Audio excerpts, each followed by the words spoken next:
ದುಡ್ಡು ಕೊಡಿ ಅಂತ ನಾನು ಎಲ್ಲಿದು ಇಳಕಲ್ ಕೇಳಿದೆ. ಎಲ್ಲ ಒಂದಷ್ಟು ದುಡ್ಡು ಕೊಟ್ಟಿದ್ರು. ಒಬ್ಬ ಪಾಪ ಬಟ್ಟೆ ಎಲ್ಲ ಹರಿದೋಗಿತ್ತು. ಅವ್ನು ಕಾಸು ಕೇಳಕ್ ಬಂದವನಿ ಅಂತ ನಾನು ಗ್ಲಾಸ್ ಎತ್ತಕ್ಕೋದೆ ಕಾರಲ್ಲಿ ಹೋಗ್ತಿರುವಾಗ. ಇಳಿಸಿ ಅಂತ ಏನೋ ಇರ್ಬೋದು. ಅವ್ನ ನೋಡ್ದಾಗ ನೆನೆಸ್ತಾ ಇತ್ತು, ನೋಡಿ ಎಂತ ತಪ್ಪು ಮಾಡ್ತೀವಿ ಕೆಲಸ ಅಂತ. ವ್ಯಕ್ತಿನ ಬಟ್ಟದಿಂದ ನೋಡಬಾರ್ದು. ಬಟ್ಟೆ ಎಲ್ಲ ಒಂಥರ ವಿಚಿತ್ರವಾಯ್ತು.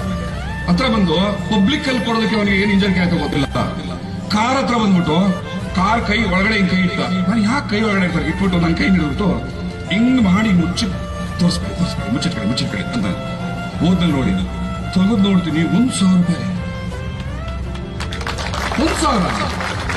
1,000 ಅವ್ನ್ ಬೆಟ್ಟೆ ಹರಿದೋಗಿದೆ. ಮುಖ ತೊಳಿದ್ಮೇಲೆ ಹೋಗುತ್ತಿಲ್ಲ ಅಂತ ವ್ಯಕ್ತಿ ಬಂದು 1,000 ರೂಪಾಯಿ ಕೊಟ್ಬಿಟ್ಟು ನಮ್ಮ ಪರವಾಗಿ ಮಾತಾಡ್ತಿರಲ್ಲ, ಓಡ್ ಬನ್ನಿ. ಇದು ರೀ SDP ತಾಕತ್ತು. ಸೊ ಆ ಪುಣ್ಯಾತ್ಮನ ಪರವಾಗಿ ನಾನು ಈ ದೇಣಿಗೆಯನ್ನ ಈ ಹುಂಡಿಗೆ ಅರ್ಪಿಸ್ತಾ ಇದ್ದೀನಿ. ಸೊ ನಿಮ್ಮೆಲ್ಲರ ಸಹಕಾರ